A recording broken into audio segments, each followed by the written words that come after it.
আমার নাম মোহাম্মদ নাজিম উদ্দিন। আমি সরকারি সিটি কলেজের একজন স্টুডেন্ট ছিলাম 2019 থেকে 2023 পর্যন্ত। বর্তমানে আমি আপাতত বেকার আছি। একজন তরুণ হিসেবে আমি আশা করি যদি কোনো সরকার এই নির্বাচনে জয়ী হয় আর কি, আমি চাইবো বেকারত্ব জিনিসটা যাতে দূর হোক, বেকার জিনিসটা যাতে বাংলাদেশে না থাকে। কারণ হচ্ছে এত গ্রাজুয়েশন পাস করার পর, মাস্টার্স অনার্স করার পর একটা ছেলে বা মেয়ে যে কোনো একজনই অবশ্যই চাই যে মনে করেন একটা ভালো একটা জব, তার কেরিয়ারের জন্য যাতে ভালো হয় এরকম একটা জব খুঁজে। আমাদের শিক্ষা ব্যবস্থাটা যে এমন ভাবে গ্রো করতেছে, অন্যান্য দেশের শিক্ষা ব্যবস্থা সেরকম না। দেশের শিক্ষা ব্যবস্থা হচ্ছে যে তুমি পাঠ্য বইয়ের মধ্যে থাকো, তোমার এর বাইরে তুমি আর কোনো কিছু করতে পারবা না। তুমি স্কুল লাইফ থেকে শুরু করে ইন্টার লাইফ পর্যন্ত তুমি শুধু পাঠ্য বই, এরপরেও তুমি পাঠ্য বইয়ের মধ্যে আছো।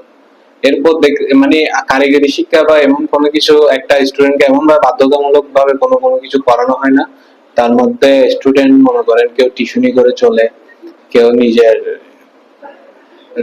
দিনগুলা খুব কষ্ট করে পার করে আর কি।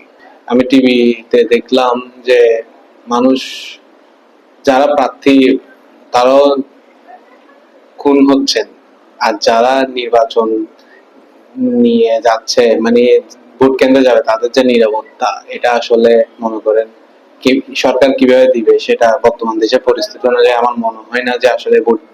আপনারা জানেন যে দেশে বেকারের সংখ্যা 62 লক্ষাধিক।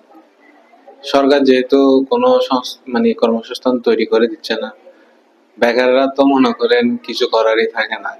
ওরা আসলে আড্ডাবাজির মধ্যে সময় ব্যয় করে বেশি, নেশাবানি করে, এদিক সেদিক ঘুরে। কারণে মনে করেন অপরাধের প্রবণতা আগের থেকে এখন বর্তমান বেশি এই সরকারের আমলে। এটা তো সরকারের আমল না, উপদেষ্টাদের আমল।